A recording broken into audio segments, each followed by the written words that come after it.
Gary Edgington, welcome to the show. Hey, it's a pleasure to be here. I'm honored. Oh, the honor is mine, sir. Thank you very much for being here.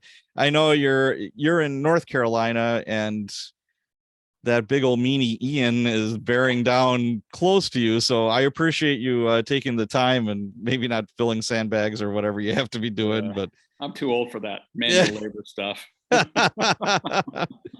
So usually I like to start the show with something funny or an anecdote or something, peculiar about one of my guests. But today I'm going to do something a little bit different. This is the anniversary of when your father was a police officer and he was killed in the line of duty. Yes. You were only 3 weeks into the academy when this happened. What year was this? 1979. 79. And how old were you? 22. Just so young. Yeah, absolutely. Could you kind of, we talked a little bit about this, before I hit record to make sure it's cool to talk about it. Could you kind of walk us through, what we were talking about before? Sure. My dad was a Harbor Patrol officer, a corporal with LA County Harbor Patrol in Marina del Rey. And prior to that, he did 20 years in the Coast Guard and got out as a senior chief petty officer, and transferred over to the Harbor Patrol, went to the Sheriff's Academy and graduated and all that stuff. And so in, I think, 1977 or 78, a individual basically lost his mind. And he was a disabled veteran from World War II, I believe, and was adjudged to be mentally disabled. And he had a quarrel with his roommate, and picked up a rifle and started blazing. And my dad was one of the responding officers on that. The guy was taken into custody without injury. Ultimately, he was committed to a Tuscadero State Mental Hospital for the criminally insane. And, of course, he's guilty of assault with a deadly weapon on a peace officer, assault with intent to commit murder, and probably a million other felonies. And he ends up only doing 18 months. And then they pat him on the head, give him a handful of Thorazine and say, sin no more. So he goes out, and predictably, as you and I both well know, he stopped taking his Thorazine. Yeah. So then, about 2 weeks before September 30th, the Friday night before I was supposed to start the academy, I was visiting with him. He was working graveyard shift. He was the acting watch commander. And I was talking to him, and at the same time, he was talking to this individual on the radio who sounded kind of nuts, basically. Yeah. And going back and forth with the guy. And the guy was like upset because he needed a tow and they couldn't give him a tow, blah, blah, blah. So fast forward, my mom recalls that my dad came home that morning and said, hey, this guy's going to beef me. I gave him my business card, blah, blah, blah. Yeah. And beef would be a citizen complaint. Precisely. Yes. Yeah, sorry. Okay. No problem. In the vernacular of our business. See, for us, it's pitching a bitch. It's like, okay, that guy's going to pitch a bitch. I understand that one too. Oh yeah. I understand that one. So anyway, so then fast forward on September 30th, my dad is writing a parking ticket on a vehicle. It was a Sunday afternoon, idyllic, beautiful Southern California day, and right next to a beach. For any of your audience that's in Southern California, it's at this whole thing occurred at right where the valet station is now at the Cheesecake Factory in Marina del Rey. He was armed with a buck folding hunter knife, which is about a 3.5 inch bladed knife. Mm-hmm. And he approached my father. He may have been interested in attacking a female witness that was standing there.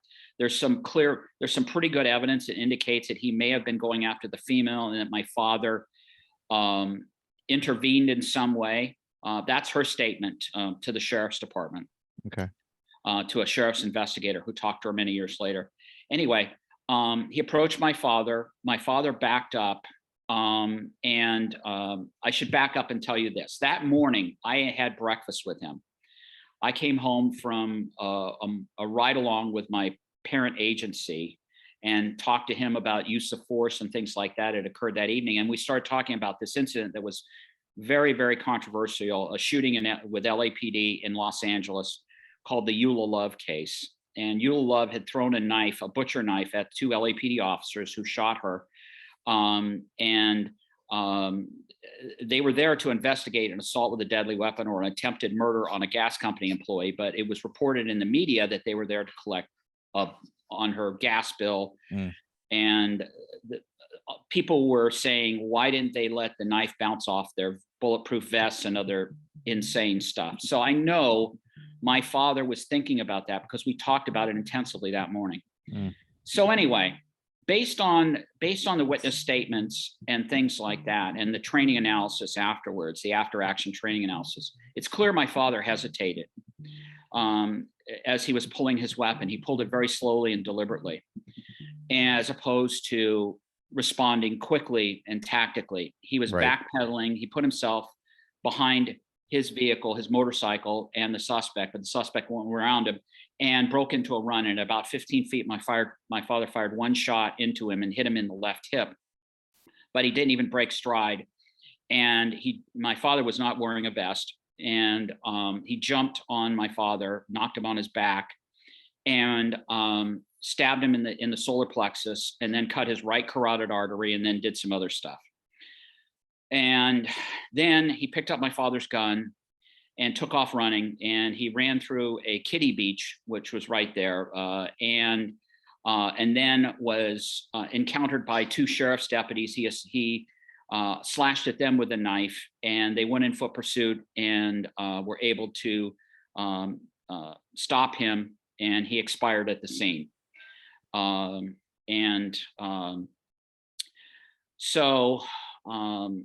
Anyway, that's sort of what happened. And of course, I was in the third week of the academy when that happened.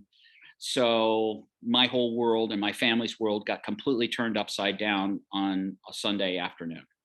Completely. Were you in the academy when all this happened? Yes, absolutely. Yes. Like physically in the academy when this happened? No, that was a Sunday morning. Okay, gotcha. And I was home. And okay. I got the call from his office saying, hey, your dad's been hurt, come to the hospital. So I get in the car and I drive over there, and I was met by an LAPD Beach Patrol officer who told me that my dad was gone. Wow. And then from that moment on, it was just, oof. Yeah. It's so horrible. And thank you so much for, sharing that with us. That means a lot. But, I'm thinking to myself, all the ignorance that's out there, and it gets worse and worse when it comes to, it was only a knife. Why couldn't he shoot it out of his hand? A knife can't kill you. All the silliness that you hear over and over. And, I've been to oodles of homicides where somebody was stabbed to death. Oh, yeah. It's just as or deadlier than a gun. People don't realize that. And what's happening with the media, social media, the news, popular opinion, whatever you want to call it, cops have it in the back of their heads. It's like, I'm going to be in this lethal force situation. No cop goes to work that night saying, hey, I hope I get into this just gigantic bag of shit. It's what you That's dread. A way to describe it too. Yeah, it's what you dread the most as a cop. Absolutely. And thank God, 2 different times I had my finger on the trigger. I transitioned and I started to squeeze, and just by the grace of God, something happened at the very last split second. Yep. But what I have seen on the street is hesitation will get you killed. And it's in the back of these cops' heads, and even with our training, we had an incident where, a mentally ill person was off their meds. Cops go to these calls all the time. It's like, well, we need more mental health, blah, blah. And, specialists. Yes. I got no problem with that. And we do have that. And if there want to be more, great. But you can't replace the cop going to this call. This guy literally comes out with a hatchet running at the cops. sorry, but the nurse or the doctor or the paramedic or whoever, the mental health specialist, is going to die. So guess what? Because they're not equipped to handle anything like this. That's right. And what happened was there was 2 officers, and one officer was like this super marathon runner. He was in spectacular shape, and they're like literally running around the squad car like Keystone Cops. Yeah. And this is training, and it's a friend of mine that's a lieutenant that's running this training. We're in service, dying of death by PowerPoint. Right. And he's like, blah blah blah. And we get done with this training, and I look at him, I pull him off to the side, and I'm like, there's a lot of young cops in here. There's a lot of factors that come into this, officer, suspect, okay, is this guy younger than me? Is he 50 pounds lighter than me? Is he a lot faster than me? Blah, blah, blah. And you have half a second to think about it. And I told him, I said, well, what if this hatchet wielding crazy guy who was clearly intent on killing somebody that day? What if some little kid's riding his bicycle down the street and he goes after him instead? Right. While you're running around a fucking squad car.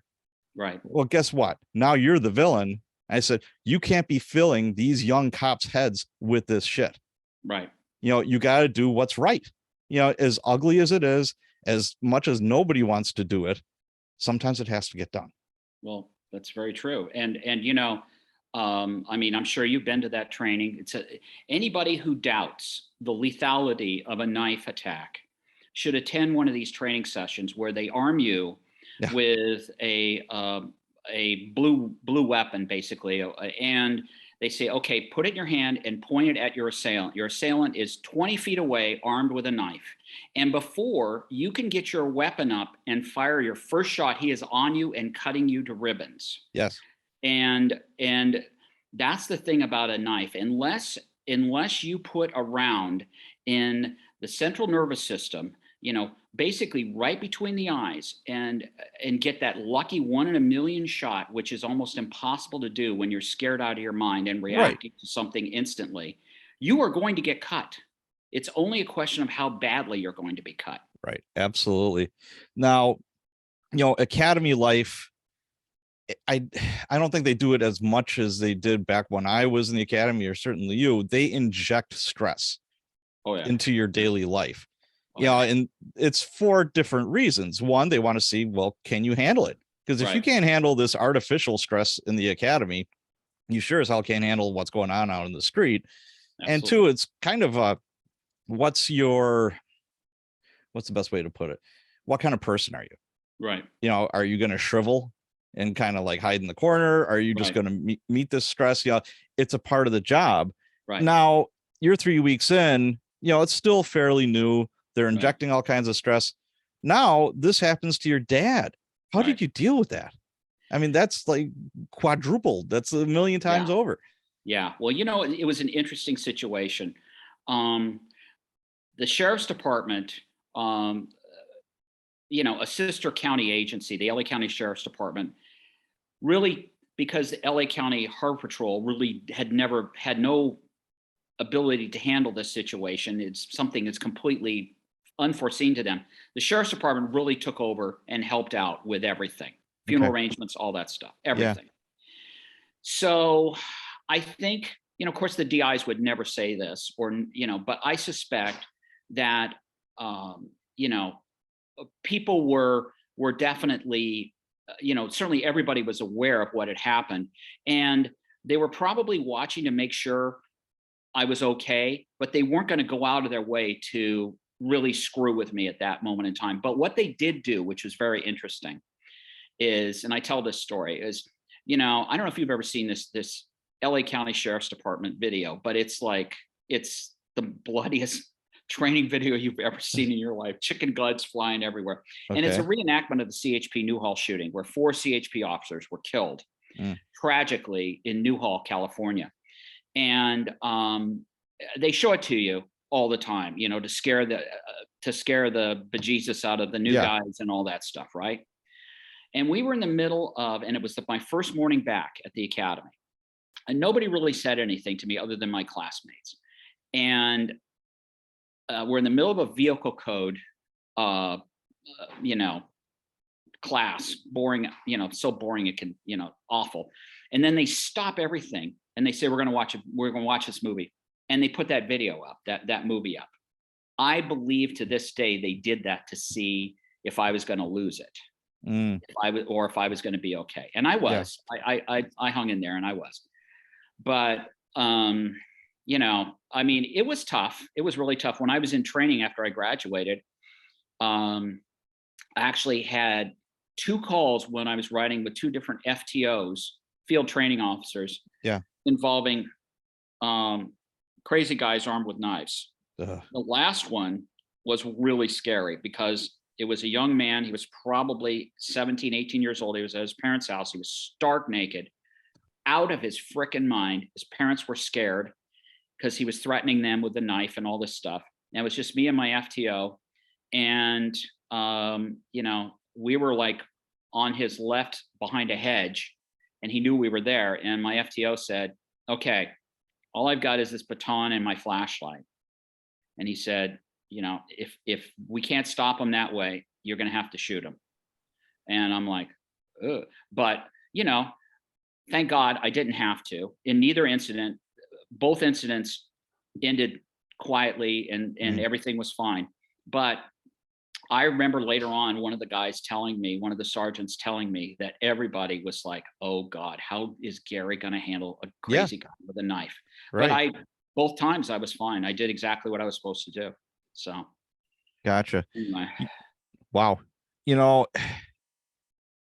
I thought to myself, it's like, that happens. Obviously, it's the shock, it's the sadness. There's a lot of different emotions going on. What was your mom or friends or family saying? It's like, I still want to be a cop. Were they asking us like, this is not a good idea, maybe you should reconsider? I was asked that the other day, and the thought never occurred to me, and I have no recollection of anybody saying, Gary, you need to get out of this business. I don't recall my mother ever saying that to me, and my mom is not one to hold back on her opinions. Okay. And I cannot recall her ever saying, Gary, I don't think you should do this. She may have, but I'm sure it crossed her mind. I mean, there's no doubt about that. No doubt of it. Yeah. Oh God, yeah. But I don't believe that nothing serious was ever discussed about that. There was never ever sit down, you got to get out of this business kind of thing. There was never that discussion. Okay. Yeah. That's one of the first things that popped into my head when I found that out. I'm just like, yeah, that would be tough. That would be, how do you work through that? But if Certainly she's, do you have any other family members that are in law enforcement? No. Well, actually my cousin is a retired lieutenant with Orange County Sheriff's Department. Okay. Yeah. Gotcha. Now, how has his memory kind of guided your law enforcement career? Well, I'll tell you, the first thing I did as soon as I could is I got rid of a 38 and started carrying a 45. Well, there you go. There you go. As soon as I could. In fact, on that last incident I was telling you about with the crazy kid, I had a 45, that's what I was carrying at that point in time. So I switched as soon as I could. And I'm not like, Joe Tactical, like we've all worked with those guys. That hubba all the time. But I've always tried tactical. Tactical, exactly. Yes. But I was never casual about it. I always wore my vest, even when it was miserable. I wore my vest. Sure. Almost always carried a backup gun. I did the things that I could do that would, and stayed aware all the time. To this day, I stay very aware. Right. My head's always on a swivel. I'm sure you're the same way. Oh yeah. We pick and choose where we sit in a restaurant. If our back is to the front door, we're not especially comfortable. I never carry anything in my gun hand, and I'm that was beat into our heads. You never, and to this day, almost never carry anything in my right hand. Yep, me neither. Absolutely. Isn't that funny? It's funny. It's like, it seems like a lifetime ago, but it's only been 2.5 years for me. But I was like walking in the gym yesterday. I had 2 things. and I'm like juggling all of it. And I'm like, Yeah. it'd be a lot easier if I just put one of these things in my right hand, but Right I'm like, hand. no, not gonna, and I wasn't armed, but it just gets drilled into your noodle that, Yeah, you don't do that. So, and it makes exactly. sense. Exactly. So after graduation, you worked at some like mid-sized or smaller departments, Right. including the Beverly Hills Police Department. For Yes. some, Yeah. they might think, for somebody that's not in the know, it's like, cool, Beverly Hills, Yeah. beautiful people, beautiful beach, beautiful everything. It's like, that'd be a dream job. What was it actually like? It was a dream job. I Okay. mean, I'll be very honest with you. It's an excellent police department. And very, very, the people that I worked with were really great people. Detectives, when I worked detectives, the guys I worked with, I still have a lot of friends from, gosh, that was back in the 80s. And I still am very close with many people from Beverly Hills PD. I was blessed to really work with some fabulous guys. And it was not a place that was, like one would think it was safe and quiet. It absolutely was not. Really? I handled, all kinds of stuff. It was, um, you know, bombing. There were probably, well, one bombing, shootings, all kinds of stuff. Because like any affluent place, it attracts the bad guys, and the Mm, bad guys go there to steal. And sure. so, I mean, we had some pretty serious, you know, bad guys going through that town doing all kinds of stuff, No, and to this day they still do.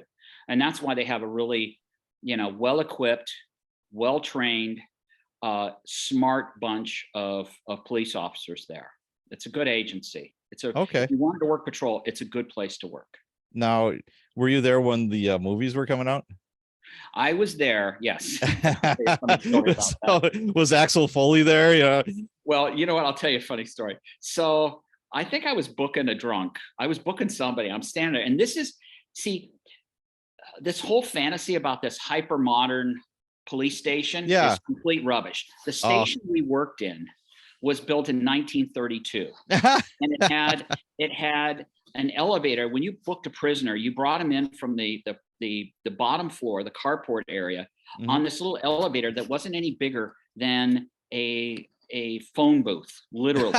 Okay. Oh, And the jail was one of those old style jails. There was nothing electric about it. It was all old bars with mhm. like weird latches and all this crazy crap. Anyway, so I'm standing there at the counter, and I'm talking to the watch commander, and I don't know, something. And I see this guy walk by, and he's standing there, and he's kind of, right in the lobby there. And I look at him, I go, who's this dude?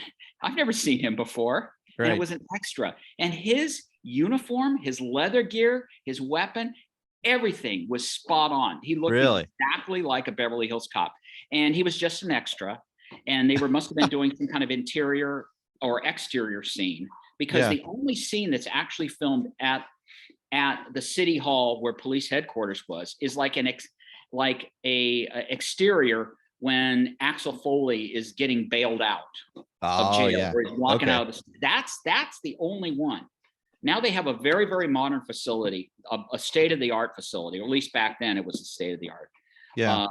But when I was there, it was bad. I mean, the the yeah, I mean, we had detective bureau. When I worked detectives, we were in like bungalows outside.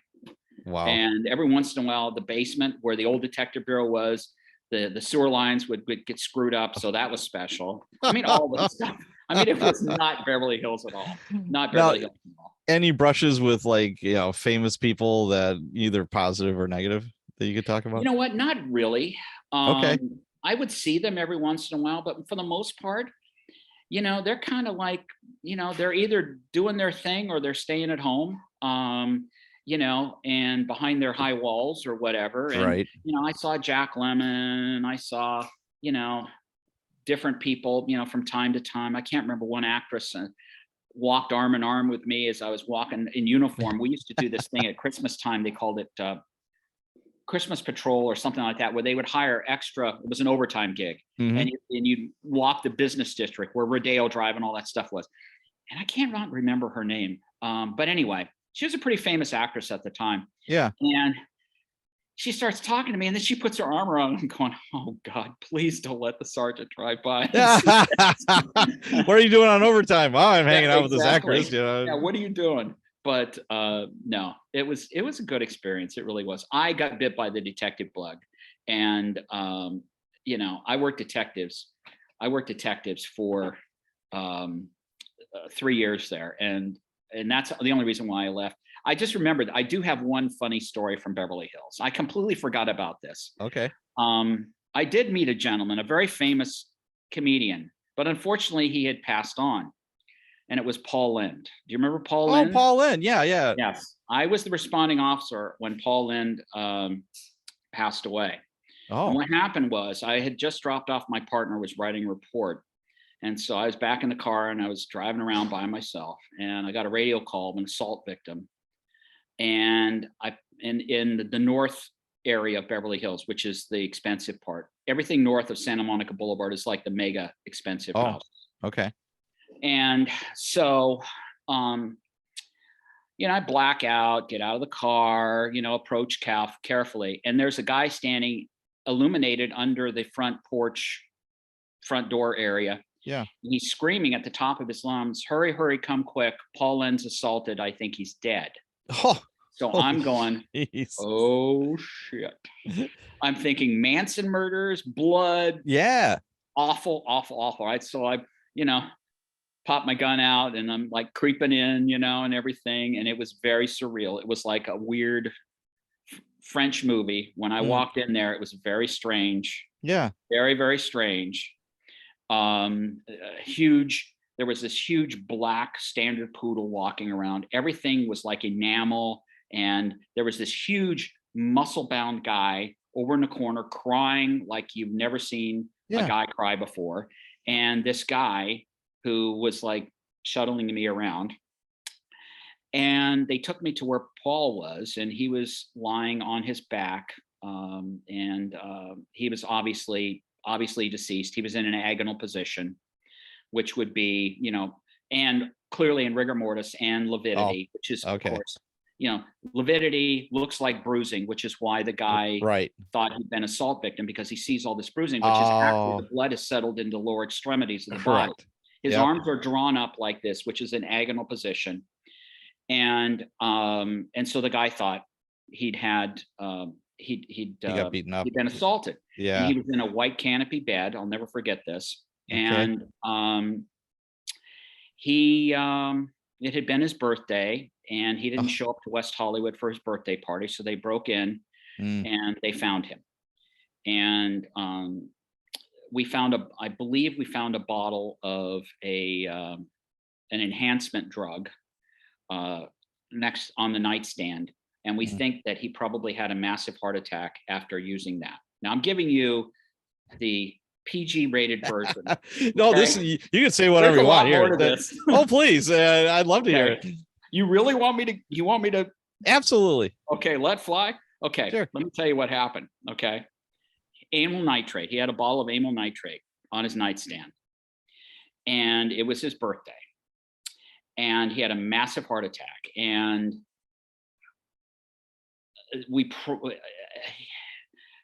he may have been like, you know, enjoying his birthday and had a heart attack. Oh, okay. That was pretty. Well, I tried to clean that story up. Yeah, be careful, kids. Yeah. Because I responded to a deal where a prostitute called the police because her John died. And this guy was older, and his phone was ringing off the hook. He had same thing. He had a heart attack, not having sex with himself, but having sex with a hooker in a sleazy hotel room. And, you know, the phone is ringing, you know, they're listening to the phone messages, And it's like, hey, Grandpa, are you coming to the football game tonight? Yeah, blah blah. Like, oh, Grandpa's busy banging a hooker right now. That's not okay. So yeah, be careful. Yeah, Wasn't Paul Lynn in Hollywood Squares? What was he? absolutely. And of course, he was Yes, in a million situational comedies in the right. 60s and I think 70s and even like stuff. Laughing and all that. He goes Oh way yeah, oh back. yeah. He was a mainstay on all those shows Oh and in well. movies. I think he was in Mad Mad World and all of these comedies, madcap comedies and things like that. Yeah. Well, he went out with a smile on his face. So Well, I hope. yeah, kind of. Not really, actually. It was an agonal position. Let me put it to Oh, you that way. It was agonal. okay. Poor guy. Okay. It was not the kind of way that you really want to go out. It just wasn't. Everything's going great. And then that Yeah, happened. Okay. exactly. Yes, precisely. So you're doing that. Then you get a job with the DOJ.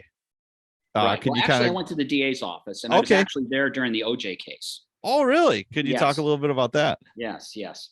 I was working narcotics, major narcotics at the DA's office, and we were the unit that responded to. We were kind of like the special problems unit. We had organized crime and narcotics, and we were sort of like the guys who also responded to the special issues. And one of the things was the O.J. Simpson case, and I was involved. I was not involved directly with the investigation because I actually left when that stuff went on. But I was there at the criminal courts building on the 17th floor, standing outside the DA's office when they had made the announcement that he'd taken foot bail, basically jumped in his white Bronco and was doing his thing, right? Yeah. And I remember seeing this one reporter who's very famous to this day, standing at a bank of payphones, screaming at his producer, screaming, cussing her out or him out, saying, blah, blah, blah. I have to be at the center of this story. I have to be at the center of this story. And I thought, boy, you are just a piece of work, dude. Yeah. You are a piece of work. Now, So, for yeah. people who don't know, you were an investigator for the DA's office. When would you be in? What cases would you be investigating? When would an investigator from the DA's office be taking a case instead of like the local, like the sheriff's department or LAPD or whatever? Well, basically, once a case is filed, the DA's office handles all the felony filings. The city attorney's offices in California handle the misdemeanor filings. Oh, Sometimes okay. the DA's office will handle misdemeanor filings also. But when we have felony cases, once the case is filed and gets past, I'm trying to remember. I think it's preliminary hearing. Then it becomes ours. We find the witnesses, we do the follow-up investigation, conduct additional investigation, arrest other people. Or we also did original jurisdiction cases where we actually, like a detective bureau, developed our own cases. And that was in major narcotics, major fraud, government corruption, environmental, things like that, where we actually did our own original jurisdiction cases. Interesting. Yeah. Now, how many investigators were there? Probably not a ton, huh? Oh, like 200. Really? Yeah, See, like, there's even more than that. See, like, you think Milwaukee, it's a city of 600,000 people. That's where I worked. DAs, I don't think there was more than like 20, 25 investigators for the DA's office. Yeah, no. There were like 600 maybe. But it was very Maybe rare more. that we would DA. have DA investigators. It would have to be like an officer involved shooting. It would have We to do be that too. something, Officer involved shooting. something really big. Right. That's usually that we would do that. Then in '94, you got a job with DOJ. Yes, right? That's correct. I was hired on as a special agent with the Department of Justice. Okay. Bureau of Narcotics Enforcement. So you were a special agent with that. Could you kind of explain, okay, Department of Justice, like where does all that fall in? You're a special agent there. Like, yes. How does that fit? Basically, the Attorney General of the state of California, like the Attorney General of the United States, has law enforcement functions with law enforcement officers, like in the U.S. government would be ATF and FBI and those agencies.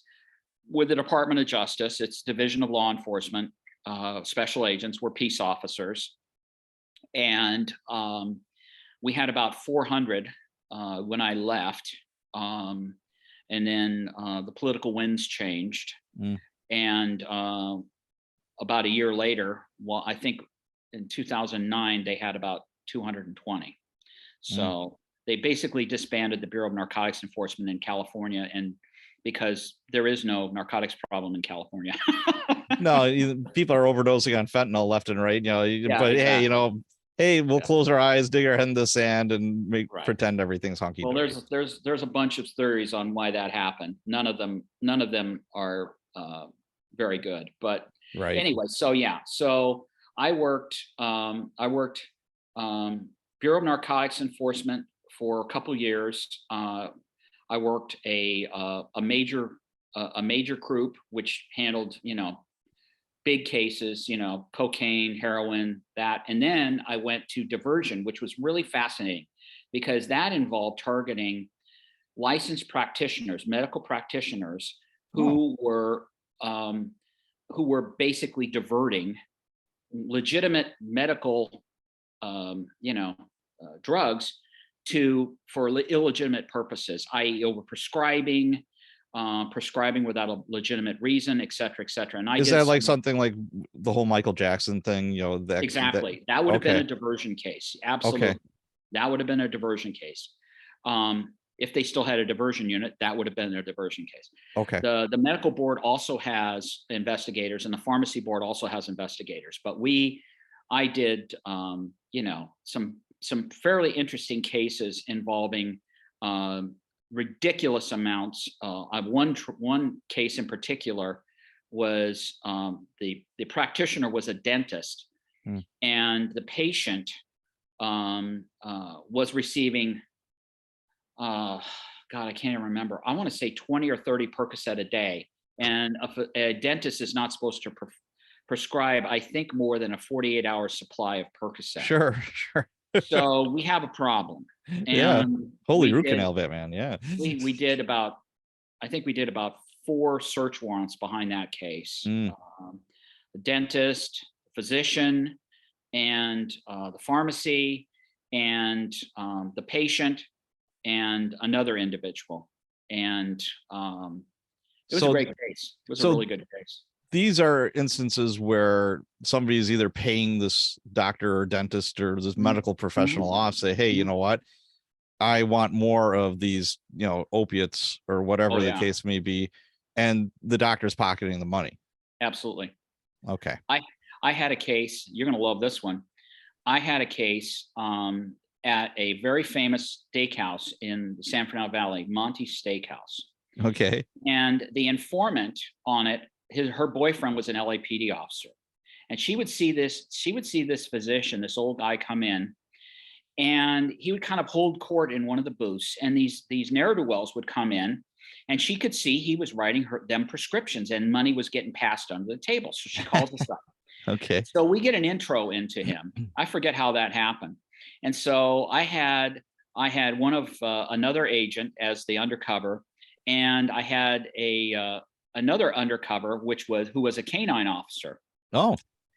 And they go in and they get some prescriptions from them. They do 2 or 3 meets. And then the canine officer, I told the canine officer, I said, I want to get this guy so good that his attorneys are going to throw up blood, and there is no way he's going to go to court on this. Okay. So what we did was the canine officer told the doctor that his baby sister, Keisha, who is his canine, who was a yellow lab. Did they dress him up undercover? The yellow lab's wearing sunglasses and stuff. Not quite like that. Oh, anyway, okay. There was no examination. There was no meet. He basically wrote prescriptions for the sister, who was in fact a dog, that he never met. That's awesome. And he pled out, and he turned in his license, and that was it. It was perfect. It was great. I always believed in burying crooks with as much evidence as possible. Oh, absolutely. Yeah. Absolutely. One of the things I always tried to do. another thing you did there was IAD, Internal Affairs. Could you tell us a little bit about that? Yes, that was really fascinating. I went into it with some trepidation, and I hit the ground running. I had a huge case right from the start. It was one of those nightmare cases that, imagine you're the station commander at a station there in Milwaukee, and one of your investigators, who's kind of an interesting fellow, comes up to you and says, "Hey, by the way, I forgot to tell anybody, but I lost some stuff." By the way, when those conversations, hey, I was a boss for 17 years. When the conversation starts with "by the way" or "hey, can I share something with you," it's never good, ever. It deteriorated from there. It was bad. It was really bad. And his estranged wife came in and dined him off on a bunch of stuff, and brought in some guns and some other stuff, and it just turned into it was a case that could have gone on for a long time. Yeah.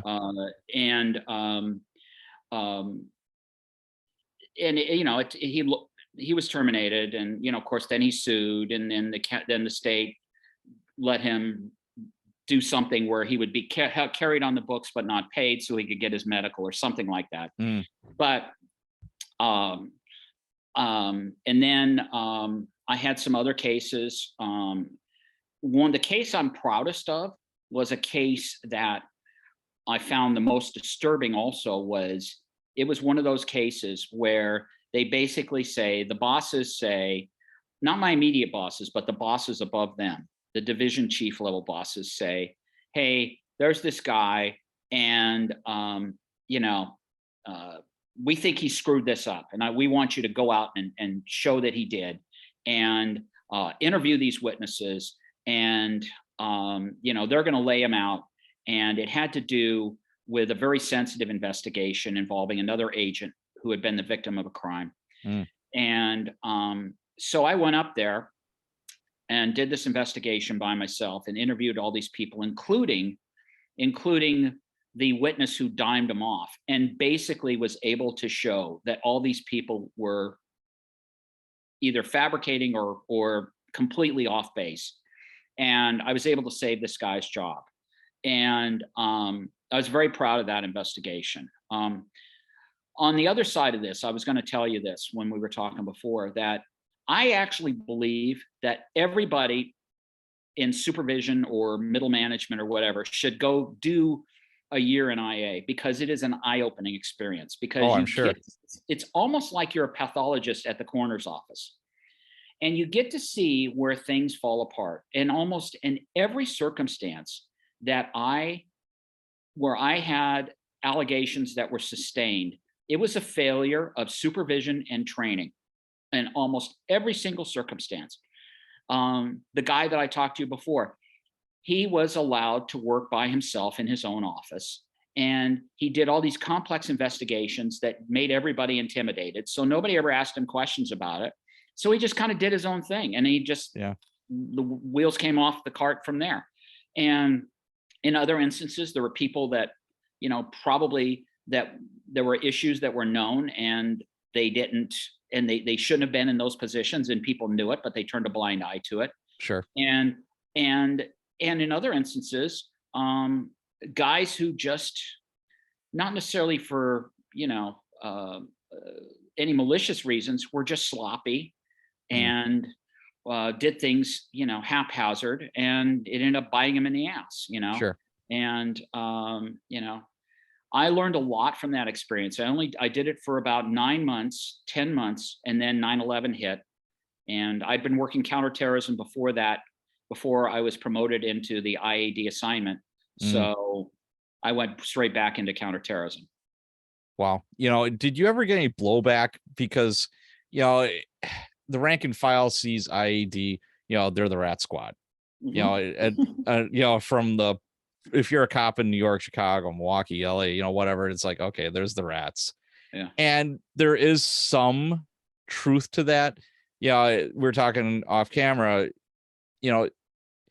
if you are you want to climb that career ladder, IED is definitely one of the rungs you're going to climb. Yes. It's kind of a baptism in fire of, well, let's see what this guy is made of. You know, if he's comfortable with ratting out other cops or prosecuting them, you know, or whatever the case may be, you know, that's the person we want. And the way it works where I worked was, if you did your stint at IED, is a blank check. You want to be on the tax squad, you want to work on the SWAT team, yeah, it's all yours. Right. You want motorcycles, right. You want horses, you want, you know, whatever. We'll give you whatever. Lieutenant. Yeah. Right. Oh yeah. If you want to be a captain, almost right. Every one of them spent time as a lieutenant or a sergeant at IED. Right. Now, I will put the caveat out there that IED is needed, you know, and we needed good people doing that job that nobody else wanted to do. Right. And you knew in your heart of hearts, it's like, okay, you know, somebody's pitching a bitch against this cop, or, you know, there's certain things that it was out of their control. All they could do is a thorough and complete and fair right. investigation. But where the water really got muddy for us is when it went up the chain. Right. You know, it's like, I had friends at IED. It's like an assistant chief didn't like somebody, so they'd call IED and says, find something. Yeah. Really? That was kind of what I was with that one job. That was what I was kind of tasked to do. And yeah. And fortunately, my managers that I worked for, the supervisor that I worked for, wasn't having any of that either. And his boss wasn't having any of that either. And so, you know, I wrote up the reports and had the interviews tape recorded and transcribed, and it was signed, sealed, and delivered. And it was very clear. The evidence was very clear. You know, our man was completely innocent and was doing what he should have been doing. And, you know, it is, you know, I'll tell you a funny story about that, you know, when I, you know, I don't remember how many field offices we had in California, but, you know, when you're with the Department of Justice, you're traveling all over the state to all the different offices. Sure. And when you're a special agent or even a special agent supervisor, when you travel to an office, you're like, yeah, whatever, you know, the coffee machine's over there, you know, try and find a place to work and, you know, basically pound sand, right? Right. When you're IED, yeah, there's a broom closet for you, IED. Oh, baby. The special agent in charge and the assistant special agent in charge. What can we do for you? You know, can I get you anything? Here's an offer. I mean, it was hysterical. It was the contrast was so stark. It was absolutely hysterical. That's funny. It was like, you know, because, you know, anything you uncover, if it's not good, it reflects badly on them because it's their ship. It's on their watch. You know? Well, and that's the thing. And I was with a bunch of salty sergeants last night that were all retired and were smoking and joking, you know, and we had a chief that didn't discipline after sergeant up. Oh, yeah. You know, we had some stuff go on, and lieutenant was clearly the ringleader of said stuff. And absolutely nothing happened to him. They let him ride out his career. And this has happened a bunch of times. Sergeant, they'll be more than happy to, you know, barbecue your ass. Cops, same thing. Oh, you know, yeah. They'll throw you to the wolves. But if you had rank, it's like, yeah, not so much. Yeah. So that was going on. True. You know, and unfortunately, you know, but I'm a huge fan of Jocko Willink. Oh, me too, yeah. And when it comes to failures in a police department, a company, you know, whatever the structure that you're in, it starts at the top. Absolutely. You know, and whatever kind of boss you are, you know, it's like, okay, well, we had a chief that hated sergeants and blamed everything on them. Mm-hmm. And it's like, well, we have bosses too. Right. And we have people that train us, but they would never, ever, ever take any blame for anything. Mm-hmm. And, you know, it just goes to show, you know, somebody's character and lack thereof. But one more thing I want to talk about with IED, sure, then I'll let it go, is body cameras. Mm-hmm. You know, it's a double-edged sword. Mm-hmm. I have exonerated so many cops. Somebody would come in and say, hey, this officer did X, Y, and Z at this traffic stop. I'm like, perfect. You know what? He was wearing a body camera. Give me 5 minutes. And then this person that's pitching a bitch, their eyes are getting bigger and bigger. Like, and I said, you do realize it's a crime. It's literally a crime to make a complaint against a cop that's not true. You know, this, I'm sure it's not you just being salty that you got a ticket for whatever. Right. And they're just looking at me and said, give me 2 minutes. So I go in back and I look, and of course the cop never said anything, like super professional. And this happened over and over and over. And then I'm like, all right, well, if you'd like, I'll take you in back and I'll show you. Then we can talk about what's going to happen to you next. And I tried to walk him by our cell blocks. And I'm like, oh yeah, look at that. Okay. But of course, with politics, you know, it rears its ugly head, and it's like, well, we can't say that we're going to prosecute them anymore. Not that they ever did, and they didn't. And we had some high profile like shootings and whatever. Is like, yeah, I saw, you know, this person had their hands in the air, he didn't have a gun, and it's like, okay, body camera clearly shows that this guy had a gun pointed at the cops or pointed at somebody else. It was like, yeah, this is what's going to happen. But the negative, and it's a huge negative, is you're in a jury trial or the news or media, you know, whatever the case may be, in slow motion. That cop never saw it in slow motion. A jury should never see anything in slow motion. They should see it in real time, the same way that cop saw it. That's exactly right. And you see that so many times, you know, and that lens is a tiny lens. They don't know everything. They don't see everything.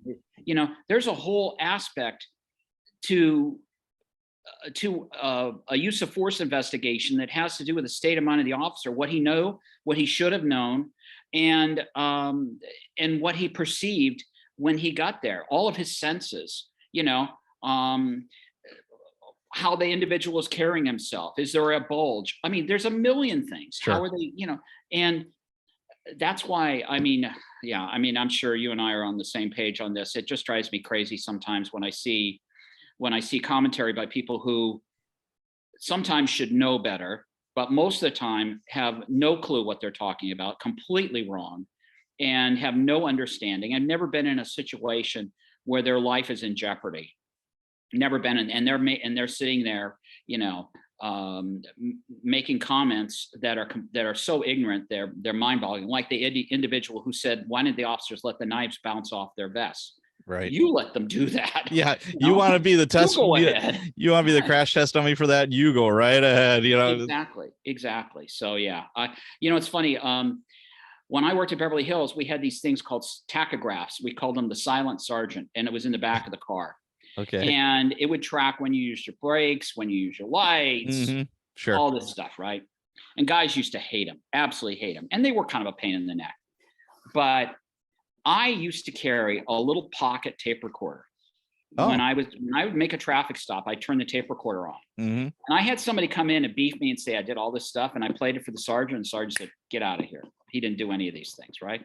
So there's a positive side to those recordings. And I also think that officers, because we all are human beings, and, you know, guys have emotions, they might have a bad day or whatever, and they mouth off a little bit more than they should have or whatever. But with that thing playing, there's got to be something in the back of the mind going, up, back up, slow down. Wait a minute, you know? So it probably saves officers also. Its mere presence saves officers from doing something that will get them into trouble, you know? I totally agree with you. You know, at first I thought, oh, this is not such a great thing, but now I totally think it's probably a good thing.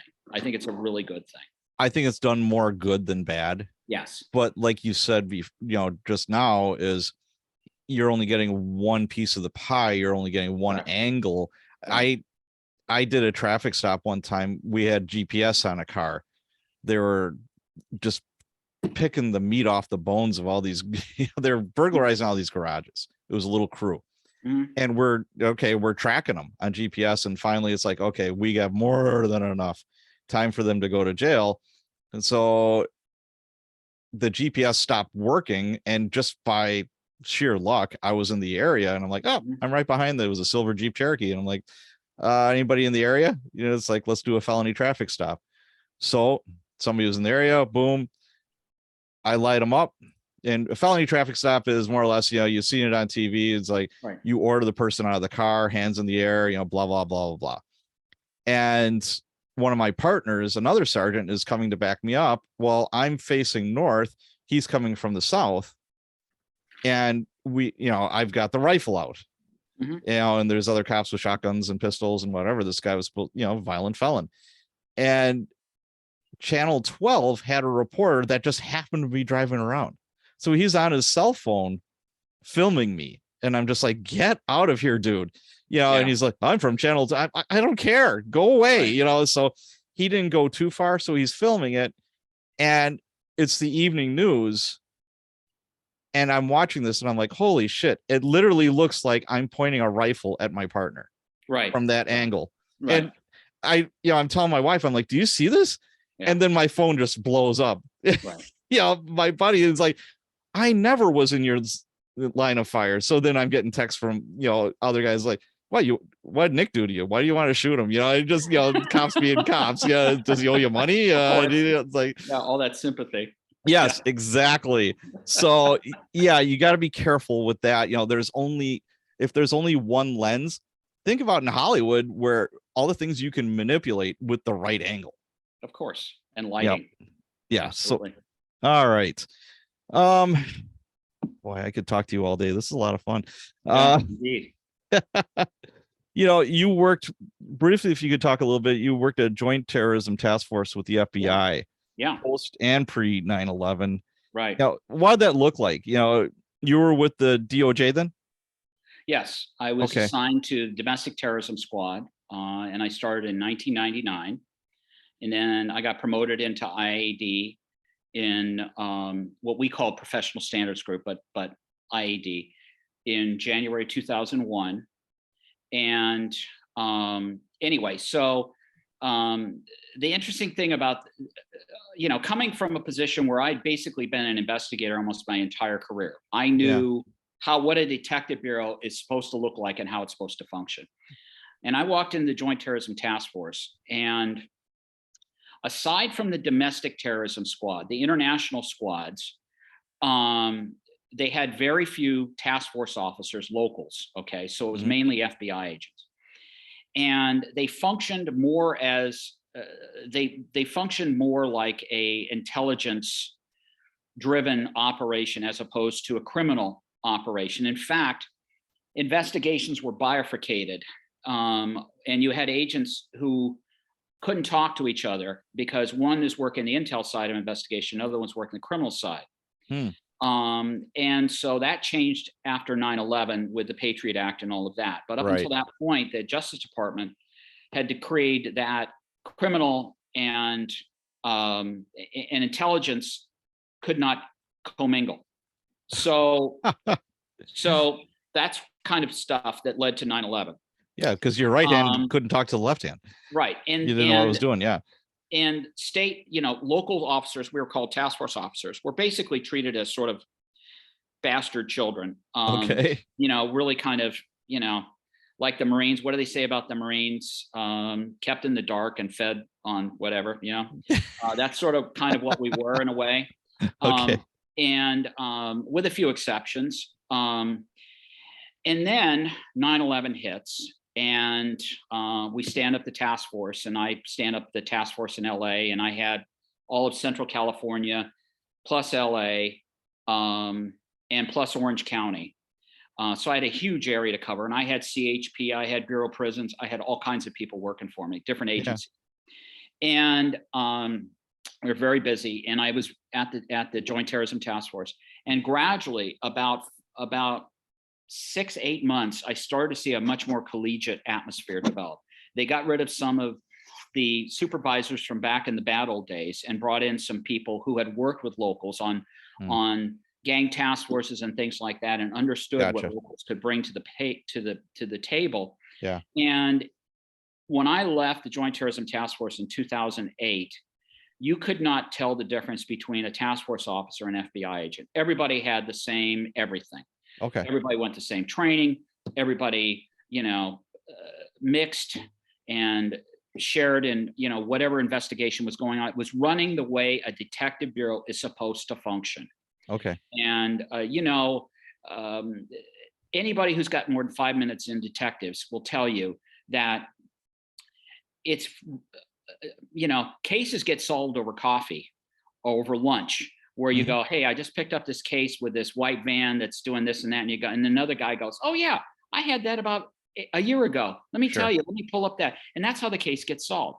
But if nobody's talking to anybody, yeah, it ain't happening. And that's how right. you get 9/11. And the other thing that was really amazing was the lack of analytical support at the Joint Terrorism Task Force. Intelligence is the key to counterterrorism. It is the key. Without intelligence, you're doomed. You are going to be doomed. And in order to have an effective intelligence driven operation, you have to have analysis to figure out what all of this crap means, because you get tons and tons of FISA material, you know, and all this stuff. It's like a fire hose of information coming at you. Precisely. You're right. Yeah. And if there's nobody there to make sense of it, it's junk. It's worthless. And I had, working for me, my little squad of like 7 and 8 investigators, you know, which are basically collectors. Yeah. I had sometimes 3 or 4 analysts. And I don't think there were more than 2 or 3 analysts in the whole Joint Terrorism Task Force. I ended up bringing over one of my analysts to help him out. Wow. And she became an integral part of it because she was also a native Farsi speaker. So, because LA has a huge Iranian expat population. So having somebody who can speak Farsi is really important, because you've got Hezbollah, which of course is, and which is supported by Iran, and you've got Iranian stuff going on and things like that. So you need people who understand the culture and the language. So, when I left, it was a great operation. I loved the agents and the people I worked with. The supervisors were fantastic. And it was a great experience, and I made many friends. I was sad to go in that respect. And I also loved being involved in everything, you know. Sure. So, now, you have a unique perspective with all of your years of law enforcement, you know, working with the feds, et cetera. When I have somebody like this on the show, I love to ask them, what do you think is the biggest threat to our country, like right now? Well, from a terrorist standpoint, I think Iran is a huge danger, because Iran has fingers in our own hemisphere. Besides having people in the United States, there's no question in my mind they have people in the United States, sleepers, that are waiting for the shoe to drop. Waiting for that go order.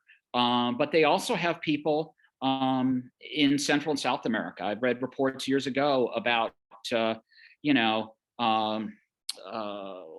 IRGC, Iranian Revolutionary Guard Corps, which are the bad guys in my book, by the way, in Venezuela. Okay, so what are those guys doing in Venezuela? Why do they need to be in Venezuela? And same thing in Mexico and other places, you know.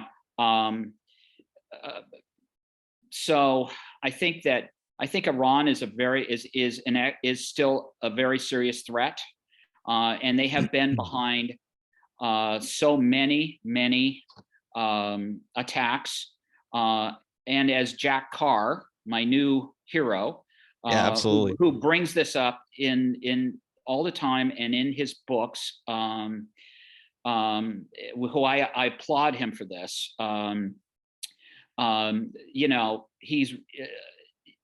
They're there. They're hiding. They may not be out front. They're very smart. They're very capable. And, they may be pulling the strings in the background and using others as cutouts. But I think they're very serious, very dangerous. And them having a nuclear program is something that everybody better be damn scared about. And certainly the Israelis will consider an existential threat. And who knows what they'll do. But, their capabilities are limited. And they have a highly evolved intelligence system, and I suspect that their nuclear programs are very well protected and very highly evolved, and are probably underground and all kinds of things, and they're not going to be easy. It's not going to be easy, Yeah, That's scary stuff. That's for Yeah, it sure. really is. You know, I mean, I'm a big fan of Tehran on Oh yeah, you've yeah, seen it. It's yeah, fabulous. It's a great show. yeah. It's a great It show. it Really really interesting. is. I Fascinating. watched that. You're talking about Jack Carr. He was on my show, and I just wanted to Right. give him a Yeah. shout out because what a nice guy. Yeah. I mean, just so down to earth, such a Yep. nice guy, and I Yep. love to see that he's getting Oh the yeah. success that he's getting. He Yeah. I worked really agree. I hard, agree. and I he deserves it. yeah. And he's saying it. What I love about it is at the end of the first book I read by him, which was In the Blood, which Mhm. was fascinating, really fascinating book. He talks about at the very end, it's sort of like an epilogue. He goes through all these things that have involved Iran over the years. And I'm listening to this, I'm thinking to myself, finally somebody's saying this stuff, and I follow him on Instagram and Yeah, Facebook and all that stuff, and he'll post things along those lines, reminding people, because Americans, we have very short memories. yeah, we do. And up until 9/11, Iran Hezbollah was responsible for more deaths than any other terrorist organization. And after 9/11, it was Al Qaeda. But as Jack points out, there was some cross pollination between Al Qaeda and Iran. And just because one is Shia and one is Sunni, don't necessarily assume that they're never going to talk to each other, and they'll just hate each other. And because my enemy's enemy is, I forget how that saying goes, but Right. basically basically they both share a common enemy, whether it's Sunni or Shia, and that is the Western world, the United States. And this war has been going on since 6 something AD. Right, absolutely. Yeah, this is a long-term conflict and has been going on a very long time. Yeah, I also spoke with Rick Prado, who Mhm. was the CIA officer, Mhm. and it's just fascinating, the stuff Sure. that he was talking about. And even Jack Barsky, Mhm. he was a former KGB agent. Right. Oh, wow, And that's just interesting. You get some great guests, man. You get some I've awesome been guests. super lucky. Let me tell Yeah. you, super duper lucky. I could not be happier. But just And them. then me. Yeah. Hey, no, this is great. This is great. But let's Washed up talk. old retread. No, hell no. But let's talk about your writing. Uh-huh. The book Behind the Wire. Tell us about that. Well, sometimes I go, why did I do this? Yeah. Basically, the idea came to me while I was in Iraq, and it involved initially, I heard a story about a young man who had killed himself, and there'd been a couple of other suicides, and then there was a attempted homicide on a forward operating base, and one of the guys that worked for me got brought into the investigation. He was a retired LAPD officer, awesome guy, really fantastic guy. And I thought to myself, what if a guy like me got drug into a multi-victim homicide like a Agatha Christie, movie or a book kind of thing? What would that look like? How would that work? What would that be? And then I came home and I started, playing around with the idea a little bit, and it quickly morphed into a terrorism thing, because that's sort of my thing. I've been fascinated and interested in studying terrorism since the early 80s. Okay. And so I remember the bad old days, or the good old days, when it was all Russian inspired, Right. Yep. with graduates of Patrice Lumumba University, and all these things, and the Carlos the Jackal and the Right. Baader Meinhof gang and the Yep. Red Brigades and all of that stuff. And so I've always been fascinated by all this stuff. So anyway, so that's how it went. And it took me a long time to get the first draft done because of these different jobs that I had around the country. I'd move, because I was still involved in the counter-terrorism thing, kind of. And so I would write some, and then I'd lose momentum, and then I'd write some. So finally, I finished the first draft. I was sitting in Lawton, Oklahoma. My nephew was going to graduate from basic training at Fort Sill, Oklahoma, and I wrote the last 2 chapters. And it was like, you know how those moments are when you're just going, oh yeah, it was just flowing, and it was really, really good. that's And wonderful. so then from that point, I went back and started doing the whole the kabuki dance of the rewrites and sending it off to editing businesses to get their take, and having beta readers read it and do all that stuff. And I went through probably, I'm going to say, the final manuscript it's probably had 14 or more different rewrites. So I always tell people that's a ton. Oh my gosh. Well, but you know what I mean, not complete rewrites, you know what I mean? Okay. Some of it was complete rewrites. So I always tell people, I always say, when they ask me about this, I always say, your work begins when you write the end. Oh, absolutely. Yes. It totally begins. That's the easy part. All that stuff before was the easy part.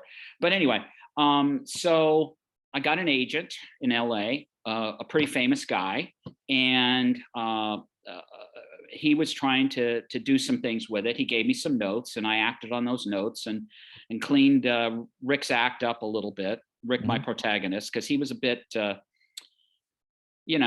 he was a bit old school. Okay. All right. And so I cleaned him up a little bit and made him a little more acceptable. And then my agent passed away. So then we moved. And so I got involved with the Charlotte Writers Group, Charlotte Writers Club.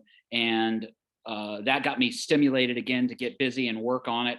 And I decided, rather than sit and read with a bunch of other people, going through their work and everything, I need to focus on my work. So I went 110% on it and developed a pitch and, all of that stuff you're supposed to have, your query letter. Super important to have that down. So that is so important. I use the Manuscript Academy for that. They helped me out a lot. They hooked me up with an agent that read my material and gave me some notes on how to really tighten it up. Yeah. And I did tighten it up, and I got that elevator pitch down to 2 sentences. From a 300-page book sentence size down to 2 pages to 2 sentences is very difficult. And so I got all that stuff down and started sending it out, and finally I got an agent, and then boom, got a publisher, and here we are.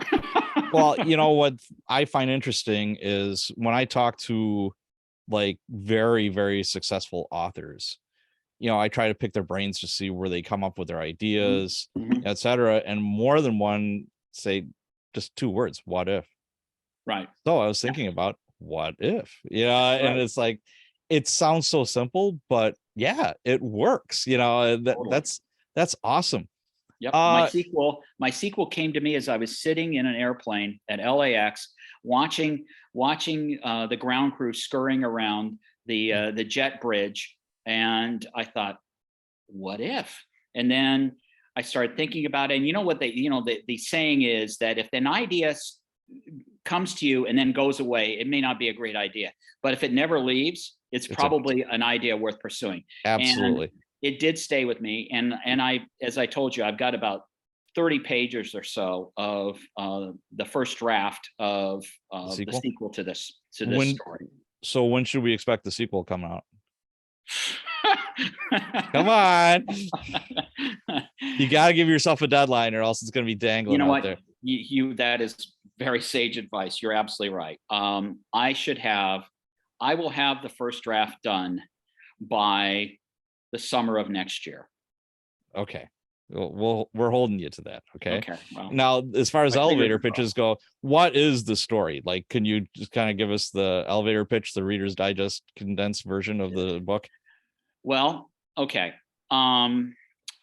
Basically, it's a few years later. A lot of the major players are back.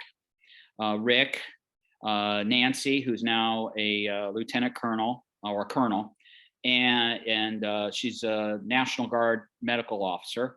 And some of the guys that he worked with that were in the Army are now, one guy in particular who I really, really liked, is one of those characters that you really like, a kid from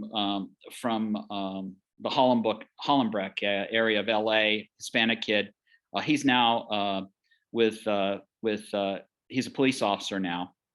He used to be a gangster and now he's a police officer. Okay. And Rick and him have a great relationship in the third act. It's really funny. And basically the story is that airports are the target. Airports are in the crosshairs. And the book begins with an attack at an airport. And then gradually, which is basically a training run, and gradually focuses, it develops into, the identification of an individual, a female operative who is working in cover and travels around the world and is connected in LA, but lives in LA. It's from LA.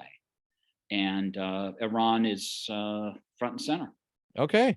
Well, that sounds good. Everybody go out and buy the book. All right. Behind the Wire, darn it. Outside the wire. Outside the wire. Outside the wire. Behind the wire. Yeah, that'd be kind of boring, actually. But yeah, outside the wire. Hello. Outside the wire on Barnes and Noble and Amazon and a couple of bookstores. It's actually in Hatchards in London. Okay. And at Park Road Books in Charlotte. Nice. Very good. So, looking towards the future here, yeah, I think I saw in your bio too, you wrote some scripts. You plan on doing like that kind of thing, or? I've been approached by another author or another writer to write a turn Outside the Wire into a screenplay. But I have a lot of friends in the film industry that I've met through my wife, and so I want to kind of be very careful with that, Sure. Because there are issues with rights and things like that when you turn your baby over to somebody else to a screenplay. Basically, they become part owners. They become a co-parent. Right. Right. As they should be, because they're putting the blood, sweat, and toil into it too. I've also been told I should turn it into a screenplay, but I also have that other screenplay that actually could be the framework of the third book, which would be a prequel. Well, there you go. Perfect. And it's a murder that occurs in LA, in Beverly Hills, but I'll have to change that a little bit. Okay. But it's a murder mystery. Excellent. So I like to ask this question of people who've had a very interesting and diverse career in law enforcement. Yeah. What was the one job or time that was like the most fun for you, that you enjoyed the most when you were a cop? That's easy. What was it? Task Force commander with the Department of Justice, working counterterrorism, front and center, in the middle of everything all the time. Absolutely. That was for me, that was Valhalla. That was incredible. It really was. I loved it. Excellent. I had great people, great crew, worked with great people, smart people. Excellent. So it's a good. All right. Well, I think we should close it now. Where can people find more about your books and you? Where do they go? Okay. Well, if I was smart, I would have had this in my hand, but I guess I'm not that smart. Basically, the books are available on Amazon and Barnes and Noble. Of course, it's Outside the Wire by Gary Edgington. And if you're interested in learning out more about me, my website is GaryEdgingtonAuthor.com. And I have Instagram is at Gary Edgington Books. And I'm on Facebook too, Gary Edgington. The links are in your on your website, right? Your social links? Yes, they are. They are. Okay. Yes. So but I'm a complete neophyte to all of this. So all right. Well, what I will do is I'll I'll definitely put the link for your Awesome. website in the Thank show you. notes. And then if people want to find you, like on the socials or whatever, they can just go there Yeah. and just Yeah. make it simple. All right. All Well, right. Gary, this has been a lot of fun. Thank you very Likewise. much. Oh, my pleasure. I thoroughly enjoyed it. It was great. Really great. All We right. got to do this again sometime. Maybe Oh, over here absolutely. someplace else. Yes, absolutely. And I hope Ian does not rear its ugly head too badly on you guys. Well, it's funny you mentioned that because I can start to hear it pound in the house now. Oh Just boy. now. So we made it. All We right. Very made it. good. All right. Roger that. Thank you so much. Cheers, sir. Take care. Okay. Bye-bye.